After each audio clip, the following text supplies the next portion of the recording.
ॐ नमः सिद्धेभ्यः। ॐ नमः सिद्धेभ्यः। ॐ नमः सिद्धेभ्यः। निज आत्मा को जाने कर पहचान कर जम करो जो बन गई परमात्मा पर्याय में भी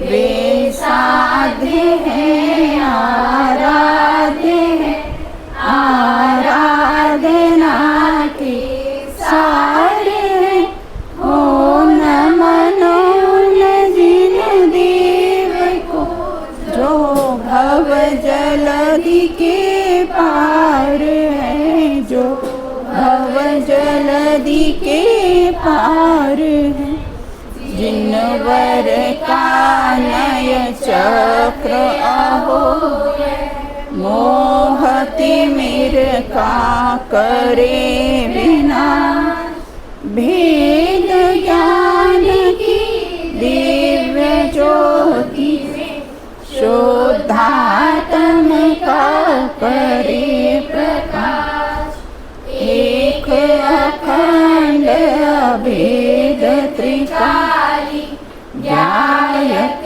ध्रुव चैतन्य सदा परम शुद्ध करे प्रकाशित परम पारिणामिक निज भाव परम पारिणामिक निज भाव।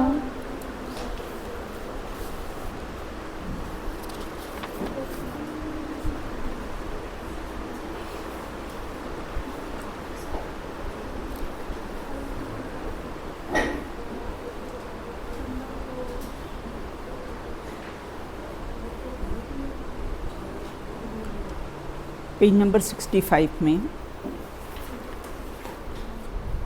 ऐसा देखा जाता है कि जो कथन व्यवहार का है वही कथन निश्चय का भी हो जाता है। तब वह प्रतिपाद्य और प्रतिपादक या निषेध्य निषेधक का निर्णय कैसे करे। जैसे आत्मा अपने रागादिक भावों का कर्ता भोक्ता है, इस कथन पर इसे कैसे घटित करके समझाया जाता है।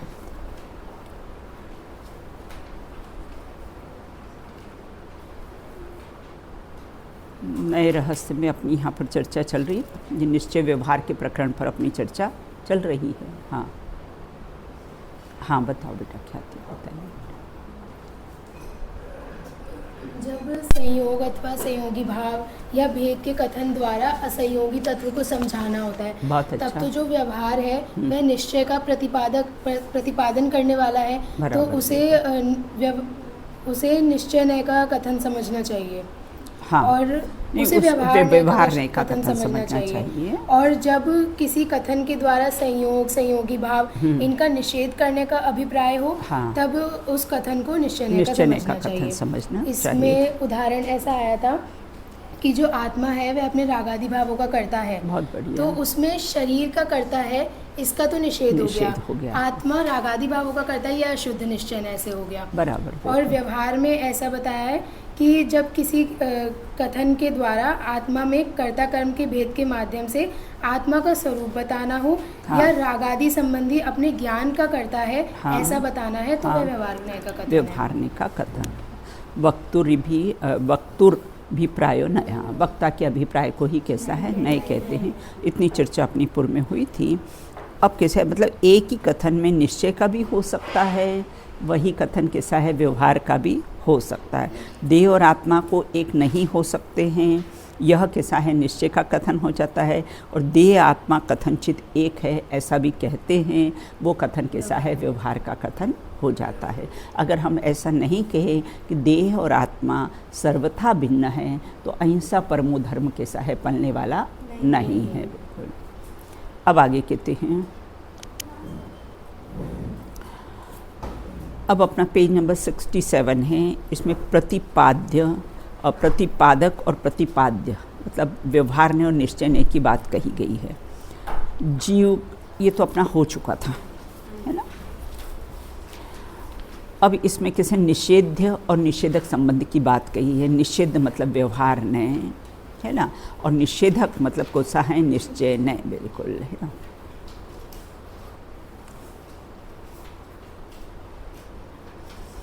हमारे विकल्पों या वर्तमान पुरुषार्थ से बाह्य संयोग में परिवर्तन नहीं होता है। ये तो हमारे चिरपरिचित अनुभव थे। हम जैसा विकल्प करें वैसा काम नहीं होता है।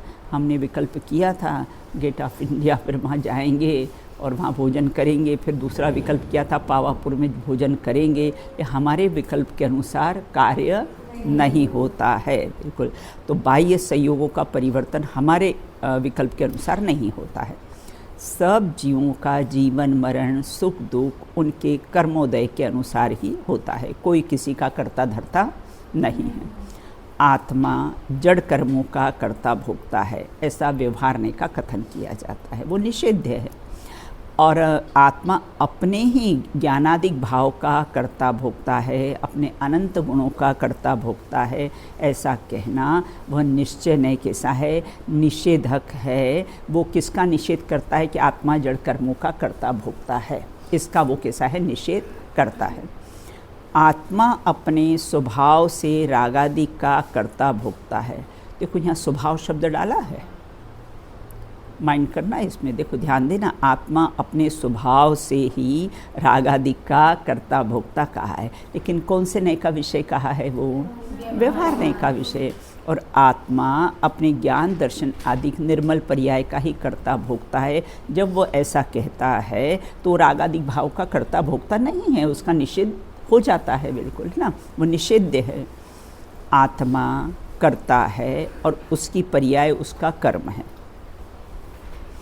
इस प्रकार से कर्ता कर्म का भेद करना ना, आत्मा कर्ता और कैसा है, उसकी पर्याय जो कार्य कर रहे हैं, मैं कर्ता जो शरीर आदि का मैं कार्य कर रहा हूँ, है ना, विकारी भाव का मैं कार्य कर रहा हूँ, ऐसा कर्ता कर्म का भेद करना सो व्यवहार है। और आत्मा कर्ता कर्म के भेद से रहित कैसा है, अब मैं ही मेरा करता धरता, मुझ में पर का कुछ काम नहीं, ये कैसा है, निश्चय का कथन है। वो निषेधक है, वो यह बात को निषेध करता है कि कैसे आत्मा करता और उसकी पर्याय उसका कर्म, बिल्कुल उसका निषेध करता है, बिल्कुल। इस प्रकार से प्रतिपाद्य प्रतिपादक निषेधक निषेध्य और निषेधक भी सब किस में होते हैं, ज्ञान में ही होते हैं, क्रिया में नहीं। क्योंकि नयों का प्रयोजन वस्तु स्वरूप को समझकर यथार्थ निर्णय करना है। पूर्व में भी हम चर्चा करके नयों का प्रयोजन क्या है ना, भेद करके अबध पर दृष्टि लाना है, बिल्कुल वस्तु स्वरूप का निर्णय करना ही उसका प्रयोजन है। अतः वह ज्ञान की ही क्रिया है, बाह्य की जड़ की क्रिया नहीं है। जैसे आँख कैसे जानने का ही काम करती, वही उसकी क्रिया है व्यवहार की अपेक्षा से ना, उसी प्रकार से यहाँ ये कहते हैं वह ज्ञान की ही क्रिया है। देखो जानने के अलावा आत्मा करता क्या है, करता क्या है, अपन सब इधर उधर देख रहे हैं तो जान ही तो रहे हैं, जानने के अलावा करते क्या हैं, बिल्कुल कुछ नहीं करते। ये तो अज्ञान और मोह के कारण ऐसा मानता है कि मैंने पर का करता बन, और करता हो तो फिर कैसे हैं, कर लेना भैया, हाँ कर लेना, करने वाला हो तो करके ही बता दे भाई, तू सबसे पहले तू अपने शरीर पर उसका कैसा प्रयोग कर। तुमको जो पिंपल्स हो जाते हैं तो कैसे हटा के बता दो। उपचार तो बहुत करते हो, फिर भी कैसे है, हटा के बता दो। तो सबसे पहले शरीर पर ही कैसा अपना प्रयोग करके बता दो। इससे सिद्ध होता है कि आत्मा जड़ क्रिया का कर्ता नहीं है ना। और ऐसा कहना कि आत्मा कर्ता कर्म है ही नहीं, वही उसका करता है, वो कर्ता और ज्ञानादिक उसका कार्य, बस, और इसके अलावा कोई कर्ता कर्म संबंध है ही नहीं। इस प्रकार आगे कहते हैं, अब व्यवहार ने और निश्चय ने की हेयोपादेयता, कब कैसा है हे मानना और कब उसको उपादेय मानना। व्यवहार ने को कब हे मानना और कब उपादेय मानना, और निश्चय ने तो कैसा है सदा ही उपादेय रहता है, क्योंकि निश्चय ने का विषय क्या होता है ना, त्रिकाली ध्रुव भगवान आत्मा। तो इसलिए वो तो कैसा है, हमेशा ही उपादेय रहता है, उसका निषेध नहीं होता है। समय सार की 11वीं गाथा में व्यवहार का अभूतार्थ के अभूतार्थ बेटा किसको कहते हैं? जिससे हाँ, जिससे प्रयोजन की सिद्धि नहीं हो उसको बोलते अभूतार्थ, और जिससे प्रयोजन की सिद्धि हो उसे भूतार्थ कहते हैं। याद रखना बेटा, है ना, बहुत जगह ये भूतार्थ और अभूतार्थ शब्द आएगा। तो जिससे प्रयोजन की, तो प्राणी मात्र का प्रयोजन क्या है? सुख, है ना, सुख प्राप्ति करना, ये प्राणी मात्र का प्रयोजन है ना। तो इसलिए इस प्रयोजन की सिद्धि किससे होती है? भूतार्थ के आश्रय से ही होती है, और जिससे प्रयोजन की सिद्धि नहीं हो वह कैसा है? अभूतार्थ है। हे कहा है, अपन भी देखो ना, लौकिक में कोई भी कार्य करते हैं सब सुख के लिए ही करते हैं। भोजन करते हो सुख के लिए, भोजन निकालते हो सुख के लिए, सोते हो सुखी होने के लिए, और निद्रा आती वो भी जागते हो वो भी कैसे? सुखी होने के लिए ही जागते हो। सब कार्य जितने भी होते हैं कैसे होते हैं? सब एकमात्र प्राणी मात्र का प्रयोजन सुख सुख सुख है। और क्यों सुख है? क्योंकि सुख उसका स्वभाव है, सुख उसका स्वभाव है, इसलिए कैसा है? प्राणी कैसा है? सुख चाहता है। बिल्कुल। तो समय सार की 11वीं गाथा में व्यवहार को अभूतार्थ कहकर हे कहा है। याद है 11वीं गाथा किसको? हाँ चलो बोलो।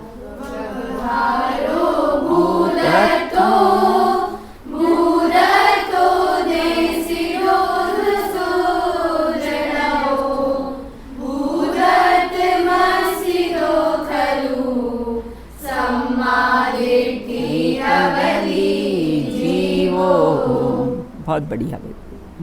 इसको 11वीं गाथा को अपना जैन दर्शन का प्राण कहते हैं। बिल्कुल, है ना। तो समय सार की 11वीं गाथा में व्यवहार को अभूतार्थ कहकर हे कहा है, तथा निश्चय को भूतार्थ। भूतार्थ और अभूतार्थ की डेफिनेशन मालूम पड़ गई ना? किसे कहते हैं भूतार्थ? वो अभूतार्थ। प्रयोजन क्या है प्राणी मात्र का? सुख है बस। तो उसे आश्रय करने योग्य कहा है, किसे? भूतार्थ को। संधि विच्छेद करके भी अपन ने बताया ना, भूत और अर्थ, है ना। हाँ, क्या बताया था? हाँ, स्वरूप ही जिसका प्रयोजन हो उसको बोलते हैं भूतार्थ। यहाँ निश्चय अर्थात यहाँ निश्चय और निश्चय नय का विषयभूत त्रिकाली शुद्धात्मा समझना चाहिए, तथा व्यवहार से आशय, संयोग, विकार, भेद समझना चाहिए। दो बात के देखिए, निश्चय ने किसको कहते हैं? शुद्धात्म तत्व को कहते हैं। और व्यवहार मतलब किसे? संयोग से कथन करना, विकारी भाव की बात करना, भेद से कथन करना, पराश्रित कथन करना, वो सब कैसा है? व्यवहार कहा गया है। क्योंकि यह ग्रंथ आचार्य देव ने शुद्धात्मा का स्वरूप बताने के लिए ही लिखा है। चारों ही अनुयोग कैसे हैं? शुद्धात्मा के अनुभव के लिए ही बताए गए हैं, शुद्धात्मा के प्रतिपादन के लिए ही कैसे हैं? कहे गए हैं। देखो, व्यवहार को परमार्थ नहीं मानना ही उसका हेपना है। अब व्यवहार का हेपने का क्या अर्थ है? क्योंकि व्यवहार को परमार्थ नहीं मानना यही व्यवहार का हेपना है। बिल्कुल, है ना। लिफ्ट को मंजिल नहीं मान लेना यही वो लिफ्ट का हेपना है। और कौन सा उदाहरण ले अपन? हाँ हाँ, आत्मार्थी नहीं मान, हाँ, तो वो कैसा है? वो सब कैसा है? व्यवहार, वही व्यवहार का हेपना है। और वो सब ज्ञान में ही होता है बेटा, है ना। और निश्चय को सत्यार्थ ऐसा ही है, यही उसकी उपादेयता है। व्यवहार ने की हेता क्या है और निश्चय ने की उपादेयता क्या है? तो व्यवहार को परमार्थ नहीं मानना, ये क्या हुआ? ये किसका हेपना हुआ? व्यवहार ने कहा। और निश्चय को सत्यार्थ ऐसा ही है, ये क्या हुआ? हाँ, किसकी उपादेयतापना? निश्चय ने की उपादेयतापना है। सेंटेंस लिख लेना बेटा, महत्वपूर्ण सेंटेंस है ये। आगे कहते हैं, आगम में देखो, अन्यत्र ये शब्द आता है ना बेटा। सुहानी, क्या शब्द आया बेटा? अन्यत्र, अर्थात आगम में और भी आगे बातें ये आई हुई है ना। अन्यत्र भी व्यवहार को परमार्थ नहीं मानना यही उसका कैसा है? हेपना है। है ना। बोर्ड को आत्मार्थी ट्रस्ट नहीं मानना, यही उसका छोड़ना हुआ बिल्कुल। तथा निश्चय नय के कथन को सत्यार्थ जानना ही उसकी उपादेयतापना है। निषेध्य अर्थात हे तथा प्रतिपाद्य अर्थात उपादेय, दो बात कहें, निषेध्य कहो कि हे कहो, प्रतिपाद्य कहो या उपादेय कहो, बिल्कुल एकार्थवाची शब्द है। निष्कर्ष के रूप में प्रतिपादक व्यवहार नय के, हमेशा व्यवहार नय को कैसा प्रतिपादक कहा है, क्यों कहा है देशना? निश्चय को बताने वाला है, इसलिए उसको कैसा है प्रतिपादक कहा है। तो प्रतिपादक व्यवहार के द्वारा निश्चय ने प्रतिपादन करने योग्य है, प्रतिपाद्य है, उपादेय है तथा निषेधक निश्चय नय के द्वारा व्यवहार नय निषेध करने योग्य है, निषेध्य है और हे है बिल्कुल। व्यवहार नय कहो, निषेध्य कहो या हे कहो, तीनों एकार्थवाची शब्द है। और उपादेय निश्चय नय कहो, उपादेय कहो और कैसा कहो, निषेधक कहो, ये तीनों कैसे हैं, एकार्थवाची शब्द है। इस प्रकार प्रतिपाद्य, प्रतिपादक, निषेध्य, निषेधक के अनुसार ही हे और उपादेय का स्वरूप जानना चाहिए। व्यवहार नय को कथनचित, अब प्रश्न है कि व्यवहार नय को कथनचित हे और कथनचित उपादेय कहने का आशय स्पष्ट कीजिए। बिल्कुल प्रश्न कितना अच्छा है कि व्यवहार नय को आप तो कहीं पर कथनचित हे कहते हो, कथनचित कैसे उपादेय कहते हो, वो टिकट कब उपादेय है और कभी आप उसको उपादेय कहते हो, कभी आप उसको कैसा हे कहते हो, तो इसका कैसा है आशय कि कब वो उपादेय है और कब कैसा है हे है। बिल्कुल व्यवहार नय के विषय का सर्वथा निषेध नहीं करना चाहिए, और अगर बेटा निषेध कर दिया तो हाँ तीर्थ का लोप हो जाएगा, और निश्चय नय का अगर निषेध कर दिया तो तत्व का लोप हो जाएगा। दो सेंटेंस याद रखना, व्यवहार नय का निषेध किया तो तीर्थ मतलब मोक्ष मार्ग का कैसा है निषेध हो जाएगा, और अगर निश्चय नय का निषेध किया तो क्या तत्व का लोप हो जाएगा, तत्व का कैसा है नाश हो जाएगा। इस प्रकार कहते हैं कि व्यवहार को कथनचित हे कहा है ना, क्योंकि परमार्थ की प्राप्ति हो जाए इसलिए उसको कैसा है हे कहा है। और कथनचित उपादेय कहने का आशय है कि परमार्थ की प्राप्ति नहीं है वो, है ना, वो परमार्थ नहीं है, व्यवहार परमार्थ नहीं, बस यही उसका हेपना है बस। व्यवहार नय का विषय का सर्वथा निषेध नहीं करना चाहिए, बिल्कुल, है ना, उसकी सत्ता को स्वीकार करना चाहिए, है ना। जैसे गुरुदेव शेर साहब फरमाते थे, राग नहीं है ऐसा नहीं है, राग तो है लेकिन राग मेरा स्वरूप नहीं है, उसकी सत्ता भी स्वीकार करी लेकिन मेरे में उसकी सत्ता नहीं है। बिल्कुल उसी प्रकार कहते सर्वथा उसका निषेध नहीं करना, तो फिर कैसा करना अनुज्ञा, कथनचित, है ना, कथनचित करना, बिल्कुल, है ना। व्यवहार नय का विषय का सर्वथा निषेध नहीं करना अर्थात कथनचित करना चाहिए। पेट भर जाने पर भोजन कैसा है हे है ना, और भूख लगने पर वही भोजन कैसा है उपादेय है, बिल्कुल, है ना। तो वो तो फिर कैसा है जिरावन से ही पराठा खा ले, कोई किसी की ज़रूरत भी नहीं हो, बिल्कुल। तो भूख लगने पर तो सब जायज़ है, बिल्कुल, और भूख नहीं लगे तो मिष्ट भोजन भी कैसा है जायज़ नहीं है। तो व्यवहार के विषय का सर्वथा निषेध नहीं करना चाहिए, उसकी सत्ता तो स्वीकार करनी ही चाहिए। इस अपेक्षा से व्यवहार को कथनचित उपादेय कहा गया है, बिल्कुल। किस अपेक्षा से उपादेय कथनचित उपादेय कहा गया है कि उसका सर्वथा निषेध नहीं करना, है ना। मीगी का छिलका मीगी की प्राप्ति के पूर्व तो कैसा उपादेय था, मीगी का बादाम का ऊपर का छिलका कैसा है ना, कब तक, जब तक हम मीगी की प्राप्ति नहीं उसके लिए, तो जब तक तो कैसा है उपादेय है, बिल्कुल। क्यों उपादेय है, देखो वो मीगी का छिलका है ना, वो मीगी की पूरी रक्षा करता है बेटा, पेड़ पे रहती है ना तो पूरी सुरक्षा और ये करता है, बिल्कुल पूरी रक्षा करे उसकी, फिर भी उसको क्या कह दिया है हे कह दिया है ना, तोड़ने लायक उसको कैसा है कह दिया है कि वो कैसा है उपादेय नहीं है। तो कथनचित है ना, जब तक परमार्थ की प्राप्ति नहीं हो जाए तब तक उपादेय है, कथनचित उपादेय है। जहाँ परमार्थ की प्राप्ति हो जाए फिर कैसा है, वो छोड़ना नहीं पड़ता बेटा, स्वयं ही व्यवहार छूट जाता है, बिल्कुल हे हो जाता है।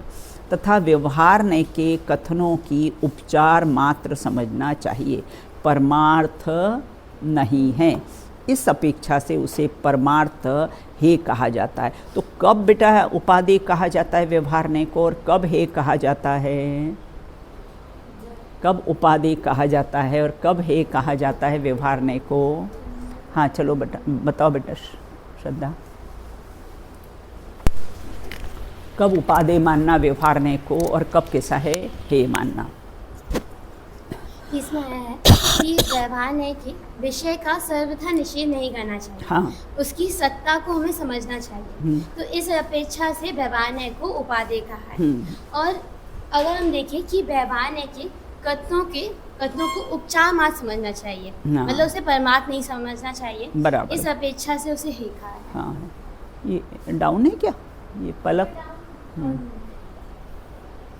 तो इस अपेक्षा से परमार्थ कैसा है हे समझना चाहिए, बिल्कुल है ना। अगर हलवा बनाना हो तो मैगी उपादेय, मैगी का जो छिलका है वो कैसा है, उपादेय नहीं, वो मैगी ही उपादेय है। शुभ भावों को कथनचित हे और कथनचित उपादेय कहा है। क्या यह भी व्यवहार के समान हेयोपादेयपना है? शुभ भाव को कथनचित हे कहा है ना, शुभ अशुभ बंध के फल मजार रति अरति करे।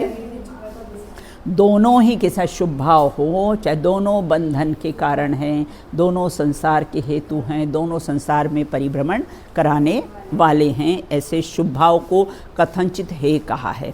तो कथनचित हे कहा है और कथनचित क्या के दिया है, उपादेय, अशुभ से बचने के लिए उपादेय कहा है। क्या कहा है? हाँ, किससे बचने के लिए बेटा?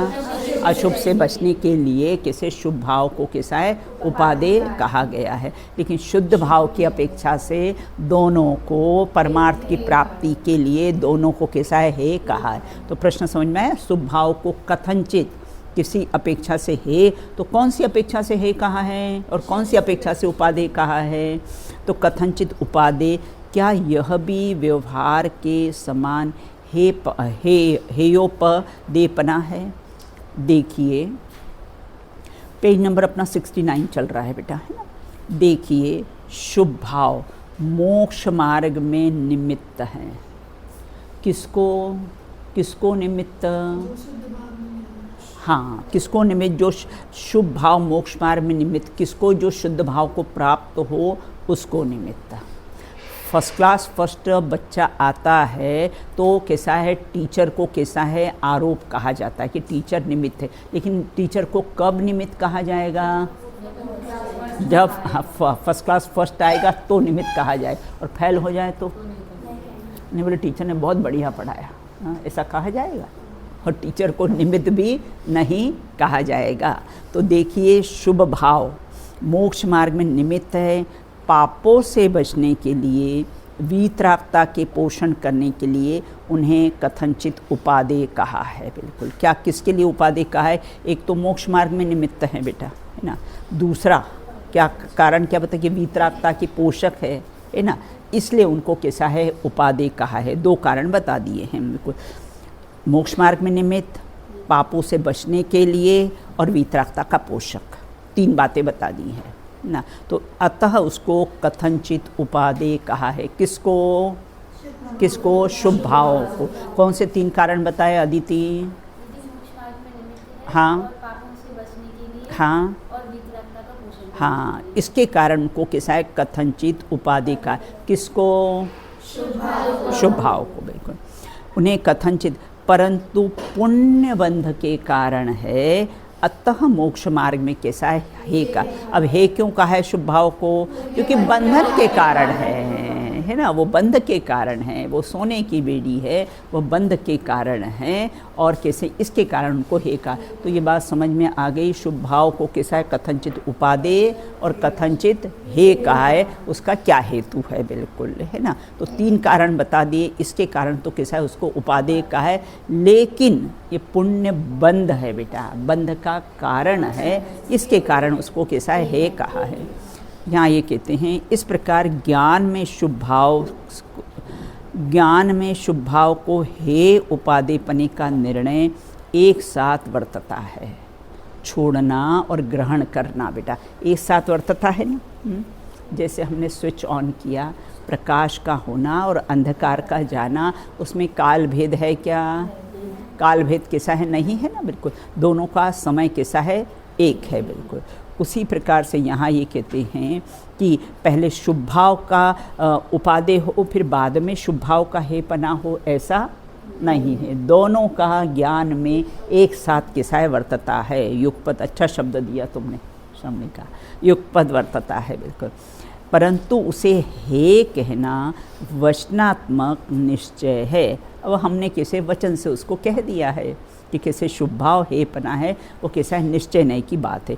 तथा उपादेय कहना वह वचनात्मक व्यवहार है, एक वचनात्मक निश्चय और एक वचनात्मक व्यवहार, बिल्कुल। तो वो शुभ भाव को हे कहना, ये क्या हुआ, हाँ, और वो शुभ भाव को कैसा है, उपादेय कहना व्यवहार है, बिल्कुल। इस प्रकार शुभ भाव को हे उपादेय कहना कौन सा व्यवहार है, बोले वो ही हे वचनात्मक उपादेय है ना।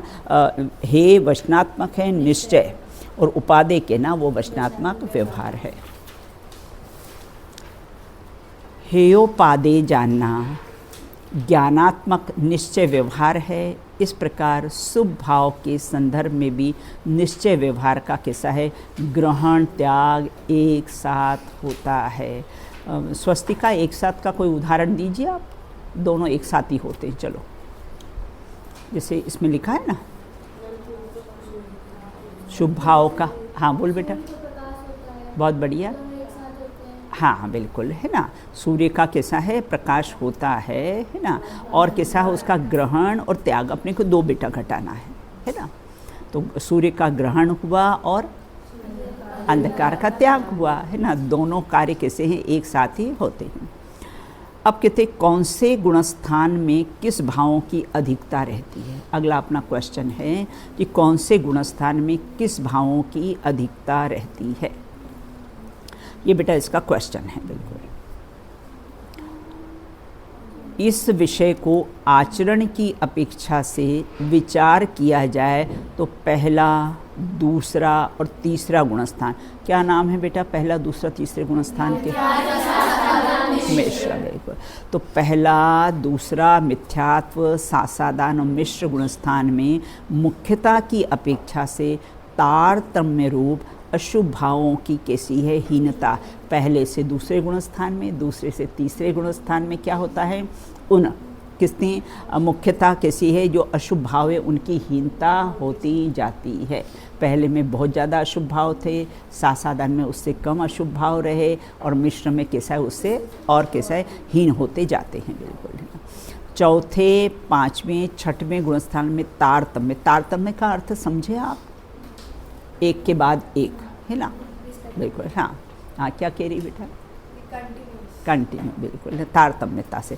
छठवें गुणस्थान में तारतम्यता रूप से शुभ भाव की चौथा, पाँचवा और छठा। चौथा कौन सा, अविरति, पाँचवा देशविरत, प्रमथ विरत, ये 6 है ना। चौथा, पाँचवा और छठा गुणस्थान में तारतम्य, मतलब चौथे से पाँचवें में, पाँचवें से कैसे छठे में शुभ भाव की कैसी अधिकता रहती है, बिल्कुल। और देखो छठवें में तो क्या होता है, शुद्ध भाव की अधिकता ज़्यादा रहती, शुभ भाव की अधिकता कम रहती है। और सातवें में तो एकमात्र कैसा है, शुद्ध भाव ही रहते हैं। तथा सातवें गुणस्थान के आगे क्या होता है, शुद्धता ही अधिक रहती है। इसीलिए यह भी कहा जाता है, जैसे अपन सोना होता ना बेटा, उसको ताव देते ना, तो पहले ताव में कम शुद्ध, फिर आगे के दूसरे ताव में फिर उससे शुद्ध और शुद्ध, ऐसे 16 ताव में कैसा है, पूर्ण कैसा है, वो शुद्ध हो जाता है। उसी प्रकार से चौथे से पाँचवें गुणस्थान में, चौथे गुणस्थान में शुभ भाव रहते हैं, उतने पाँचवें गुणस्थान में उससे कैसे हैं अधिक होते हैं, है ना। छठवें गुणस्थान में उससे अधिक होते हैं, और सप्तम गुणस्थान में तो शुद्धता ही रहती है, बिल्कुल। इसलिए क्योंकि जैसे जैसे स्वरूप की स्थिरता बढ़ती जाती है, जैसे जैसे आत्म सन्मुख होते जाते हैं, जैसे जैसे स्वरूप की स्थिरता बढ़ती जाती, वैसे वैसे कैसे अशुभ, हाँ बिल्कुल, शुभ भाव का भी कैसे कम होना होता है। अशुभ भाव का तो कैसा है नहीं, मुनिराज को भी बेटा होते हैं अशुभ भाव, उनको भी प्रमाद होता है, मुनिराज को भी। हाँ, मुनिराज को क्या प्रमाद होता है? नहीं होता। हाँ, आहार छठे गुणस्थान में आते। जब बेटा सप्तम गुणस्थान में गए तो अपने में चले गए, छठे गुणस्थान में तो आहार का, विहार का, शिक्षा का, दीक्षा का, प्रायश्चित का, ये सब कैसे है विधान। अभी अपन ने देखा ना, अपने रक्षाबंधन पर्व गया ना, कि मतलब कितने ओबीडियंट श्रुत सागर मुनिराज, एक बार भी नहीं पूछा कि आप हमको ऐसी सजा क्यों दे रहे हो। इतना विश्वास था कि अगर गुरु ने अगर हमें, है ना, कोई अगर सजा दी है, हमको प्रायश्चित दिया है, तो जरूर हमारे हित में ही है। नहीं तो सिर्फ इतना ही तो था कि चलते चलते विवाद कर लिया था। तो चलते चलते आपने विवाद किया तो आपकी इरिया समिति कहाँ पली? और विधर्मियों से विवाद करना चाहिए? बुद्धू बनकर तुम रह जाना रे, नहीं विवादों में पड़ जाना रे। जिसको वाद विवाद करना हो ना बेटा, अब वो 4 और 4 8 माने ही नहीं, तो फिर क्या भैया हमको तो कुछ नहीं आता है, बस बुद्धू बनकर तुमने रह जाना और विवादों में नहीं। जिसको समझने की जिज्ञासा हो उसको समझाना, और जिसको तो डिस्कस करना हो, मानना ही नहीं हो, तो बोल देना अपन ने भैया हमको तो कुछ नहीं आता है, बिल्कुल है ना। तो इस प्रकार सदगुरु कहे सहज का धंधा, वाद विवाद करे सो अंधा, बस बिल्कुल। तो इस प्रकार से चौथे, पाँचवें, छठवें गुणस्थान में तारतम्य रूप से कैसे शुभ भाव की अधिकता होती है। सातवें गुणस्थान से आगे तो क्या होता है, शुद्धोपयोग दशा होती है। कैसी बेटा वो दशा होती होगी, हाँ? विचार करे तो ऐसे रोमांच आता है, बिल्कुल है ना। कैसी वो शुद्धोपयोग दशा होती होगी जब अपने में ही कैसा है लीन हो जाते हैं, बिल्कुल है ना। अपने को तीव्र कषाय वगैरह हो ना, अपना अरे कब इन कषायों से छूटे, बिल्कुल है ना। तो कितना आनंद आता होगा उनको, अपने में ठहर जाते हैं, है ना। मतलब उसको मुख से नहीं बोल सकते कि कैसा आनंद आता होगा, बिल्कुल ऐसा अतीन्द्रिय आनंद का कैसा है स्वाद आता। बाहर निकलना ही नहीं चाहते हैं बेटा, चले जाते चोटियों पर ना। विकल्प आया तो नीचे आहार के लिए आए, नहीं तो ऊपर के ऊपर ही ऊपर वहीं से श्रेणी मांडी और चल दिए ऊपर, बिल्कुल है ना। नीचे आने का विकल्प भी नहीं है। और कहाँ जा के बैठ जाते हैं, पार्श्वनाथ टोक, इधर चंदा प्रभु टोक, है ना, एकदम अलग सलग चंदा प्रभु टोक। जरा लाइन में बैठते तो दर्शन करने के लिए अच्छा रहता ना बेटा, ये जाना पड़ता इतनी दूर एक तरफ चंदा प्रभु टोक पर, बिल्कुल है ना। तो इस प्रकार से यहाँ कहते, और कैसे वहाँ टोक भी कैसे, इतने से स्थान दूसरा कोई बैठ नहीं सके, ऐसे स्थानों पर जाकर कैसे हैं बैठ जाते हैं, बिल्कुल। और चौथे, पाँचवें, छठे गुणस्थान में तारतम्य रूप से शुभ भाव की अधिकता होती है। सातवें गुणस्थान के आगे शुद्धता अधिक रहती है। इसलिए यह भी कहा जाता है कि पहले अशुभ भाव को छोड़कर शुभ भाव रूपी व्यवहार की नाव में बैठो, फिर वो शुभ भाव से भी पार शुद्धोपयोग में जाने के बाद सहज छूट जाता, किनारा आ जाता है तो नाव कैसी होती, सहज छूट जाती है, बिल्कुल है ना। तो इस प्रकार से यदि उसे पहले छोड़ देंगे तो क्या होगा है ना। बीच में नाव को छोड़ दोगे तो क्या होगा, मझधार में डूब। कब छोड़ना, वो शुभ भाव को भी कब छोड़ना, वो शुभ भाव की हेता कब करना, बस। नहीं तो बीच में छोड़ दोगे तो फिर क्या है, देखो जैसे बॉल होती ना, ऊपर से फेंको ना, या तो नीचे आएगी या तो ऊपर जाएगी। तो अगर आप बीच में छोड़ दोगे तो ऊपर नहीं गए ना, तो क्या होगा, निश्चित ही कैसा है नीचे। शुद्ध उपयोग में नहीं गए तो निश्चित ही कैसा है अशुभ उपयोग में जाओगे, बिल्कुल। तो इस प्रकार से उसे पहले छोड़ देंगे, मतलब ये हमें विवेक वर्तना है कि व्यवहार को कब छोड़ना और कब ग्रहण करना। बिल्कुल।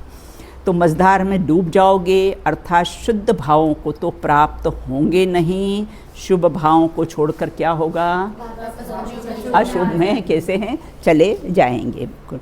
सम्यक दर्शन से पहले भी शुभ भाव होते हैं ना। बिल्कुल। दया, दान, पूजा इत्यादि आपने रत्नाकर शावकाचार्य में पढ़ा होगा ना कि सम्यक दृष्टि की परिणति करुणा, दया, वात्सल्य, ये सब उसको कैसे हैं, शुभ भाव होते हैं। बिल्कुल। तो सम्यक दर्शन के पहले शुभ भाव होते हैं तथा उन्हें करने का उपदेश भी दिया जाता है कि कैसा है साधर्मियों से वात्सल्य रखना, करुणा भाव रखना, ये सब उपदेश कैसे हैं दिए जाते। सम्यक दर्शन की पहले भूमिका, उसकी पात्रता क्या है बेटा। अब एक आध बार बेटा ये विषय भी आपके सामने ले लेंगे कि सम्यक दर्शन होने के पूर्व की पात्रता क्या होती है ना। तो यहाँ ये कहते हैं कि इसलिए कैसा है शुभ भाव का उपदेश भी दिया जाता है, परंतु वहाँ सच्चा व्यवहार मोक्ष मार्ग भी नहीं है। अतः शुभ भाव पर मोक्ष मार्ग का पूर्वचर व्यवहार उपचार घटित होता है। जब शुद्ध भाव प्रकट हो जाए तो उपचार से कहा जाता है कि शुभ भाव कैसा है, उसके नज़दीक का परिणाम है। और सम्यक दर्शन जब भी होगा बेटा, है ना, पाप के परिणामों में नहीं होगा, कषाय के तीव्र कषाय में कभी सम्यक दर्शन नहीं होगा। जब भी होगा वो मंद कषाय में ही होगा, विषय भोगते हुए कभी सम्यक दर्शन नहीं होगा। बिल्कुल। जिनागम में व्रतादिक रूप व्यवहार क्रिया सम्यक दर्शन के उत्तरचर व्यवहार के रूप में कही गई। क्या कहा, जिनागम में जो व्रतादिक होते हैं ना, उसका व्यवहार सम्यक दर्शन के आगे हो तो वही उसके व्रतादिक कैसे सच्चे कहे जाएंगे।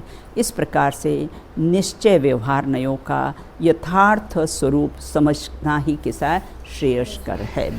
ये अपना जो 5th वाला अपना अध्याय था वो आज समाप्त हो गया है। अब इसके अपन प्रश्न उत्तर ले लेते हैं। बिल्कुल, है ना। चलिए आप लोग टिक लगा लीजिएगा। निश्चय व्यवहार की परिभाषा लिखते हुए उसके लौकिक और आगम के समागत प्रयोजन बताते हुए उसका स्वरूप स्पष्ट कीजिए। पेज नंबर ये 39 पर है बेटा, 39।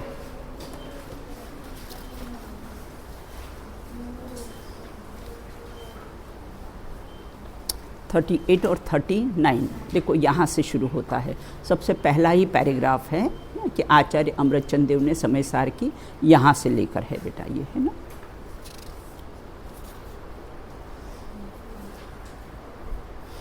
ये देखो यहाँ तक है, पेज नंबर है 40 का जो लास्ट पैराग्राफ है ना, वहाँ तक है ये।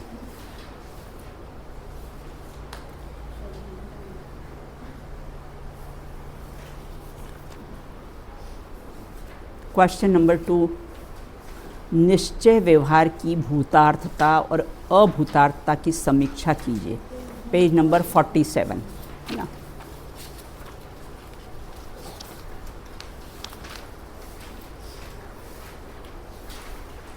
देखो यहाँ से है ना, ये कैसा है, हाँ भूतार्थ अर्थ, ये लास्ट वाला है पेज नंबर 47 में लास्ट, निश्चय व्यवहार की भूतार्थता और अभूतार्थता बेटा, है ना। वहाँ लिख लीजिए आप क्वेश्चन नंबर 2, तो आपको कैसा ख्याल रहेगा कि यहाँ से क्वेश्चन नंबर 2 का कैसा है आंसर शुरू होता है। बिल्कुल।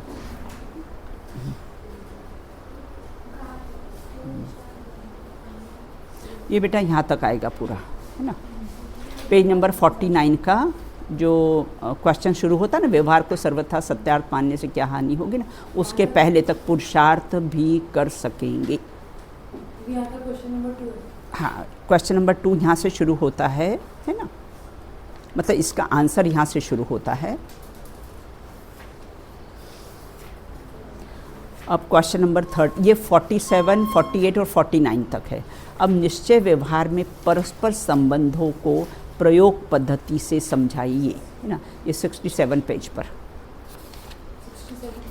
67 पेज पर ये है ना बेटा, प्रतिपादक और प्रतिपाद्य। क्वेश्चन अपना क्या है ना, निश्चय व्यवहार में परस्पर संबंध, तो कौन सा संबंध है, प्रतिपादक और प्रतिपाद्य संबंध है। तो ये कैसा है, पेज नंबर 67 पर है, बिल्कुल, है ना। और फिर कैसा है, ये क्वेश्चन भी कर लो कि कैसा है, ये व्यवहार का निषेध निश्चय ही करता है, बिल्कुल, है ना। तो ये निषेध निषेधक संबंध, इसको भी ले लेना इसमें, है ना। क्वेश्चन अगर इस संबंधित आए तो फिर इसका आंसर ये लिखना आपने, निषेध निषेधक संबंध क्या है ना। कौन निषेध्य है और कौन निषेधक है, बिल्कुल, है ना। व्यवहार ने निषेध्य है और कैसा है, निश्चय ने उसका निषेधक है, बिल्कुल। व्यवहार के ग्रहण त्याग की प्रक्रिया को स्पष्ट कीजिए, है ना। व्यवहार ने की ग्रहण त्याग की हाँ बिल्कुल, हाँ, तो ये कौन सा हुआ, है ना।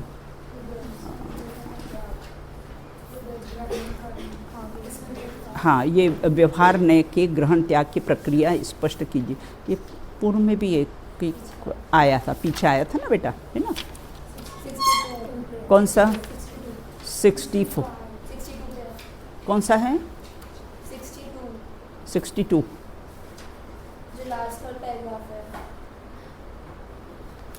नहीं बेटा, इसका एक हेडिंग ही अलग आया था, इसमें आया 65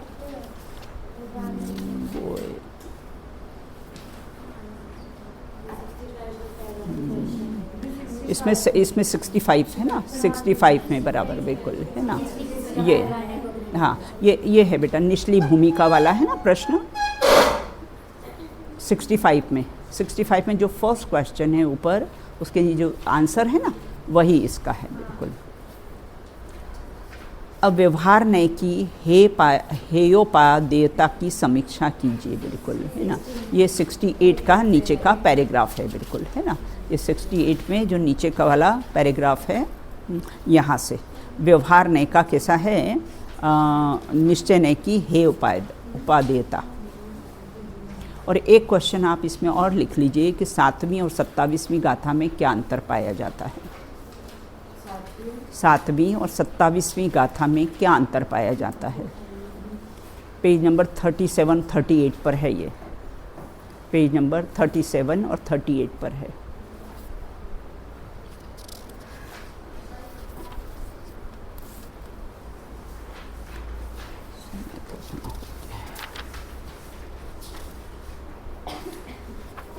अब अपना जो जैनाभास का है 6th अपना ये है चैप्टर है अपना, जिसमें जैनाभास। समय अपना हो गया, थोड़ा सा आभास का समझाकर फिर मैं समाप्त करेंगे, बिल्कुल।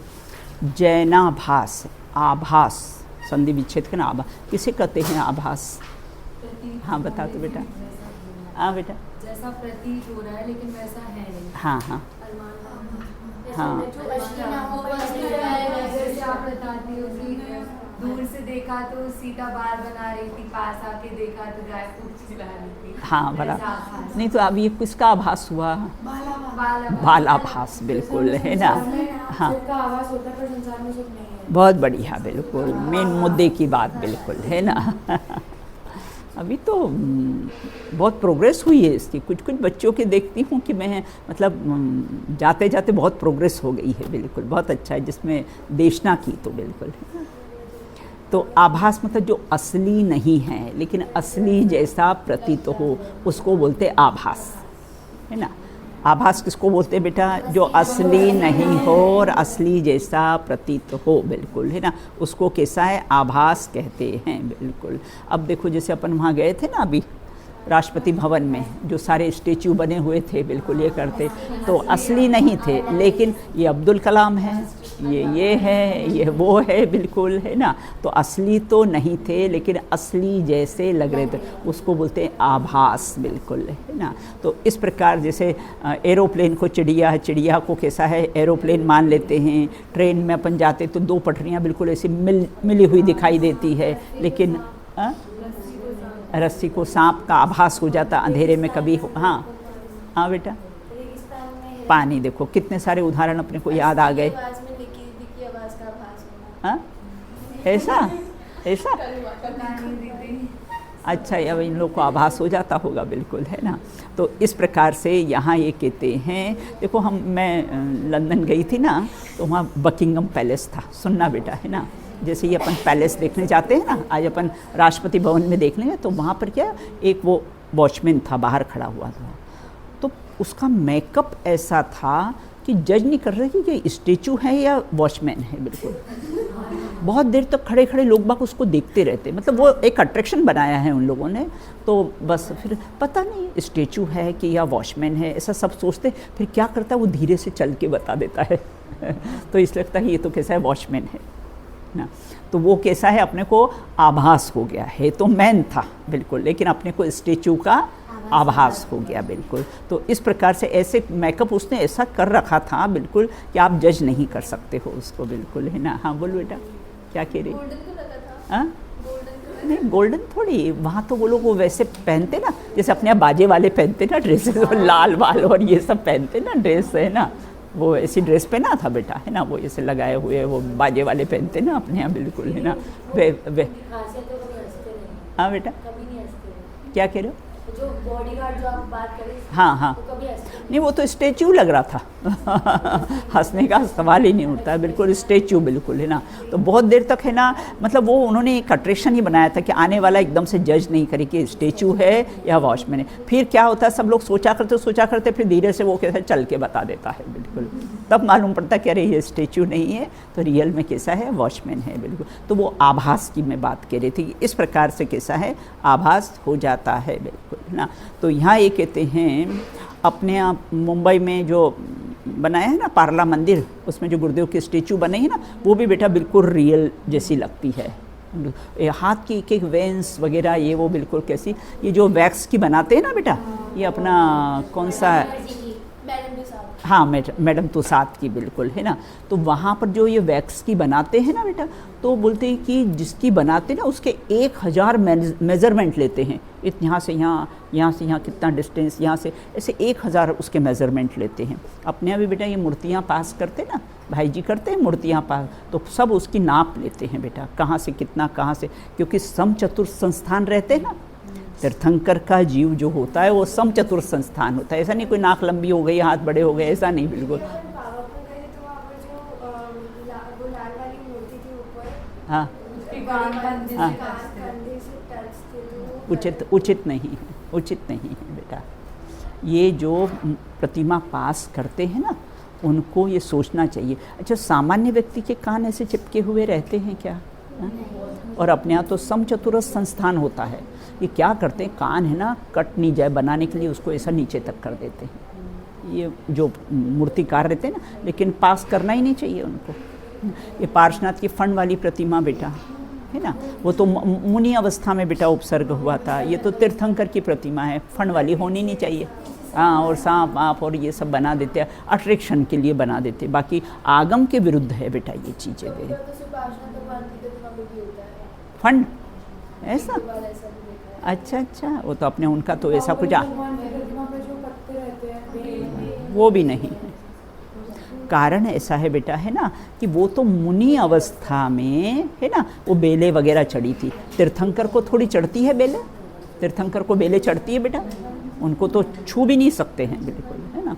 तो इस प्रकार से कैसे हैं अपन आभास की अपन ने चर्चा की है। देखो पप्पू अपने पापा के नाम को 1000 बल्बों से सजा रहा था। पप्पू जो था ना, अपने पप्पू किसको कहते हैं?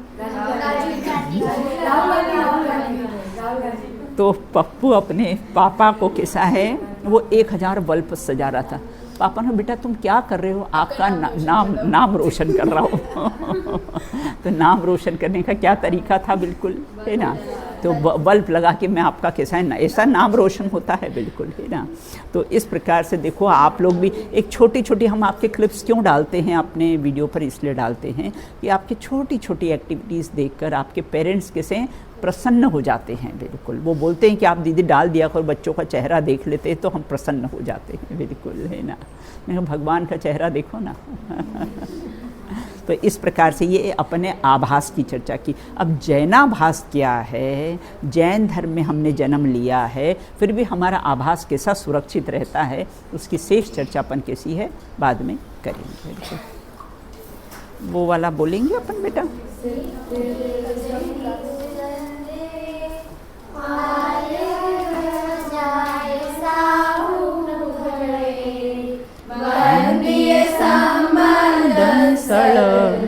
चरितम लदी परोवे, एक बार फिर से बोल लीजिए। सिद्धे जिनेन्द्र कंदे आयरी वझाय साहु गणे वंदीय सम्मादंसळ चरित्र लधिम परोवे।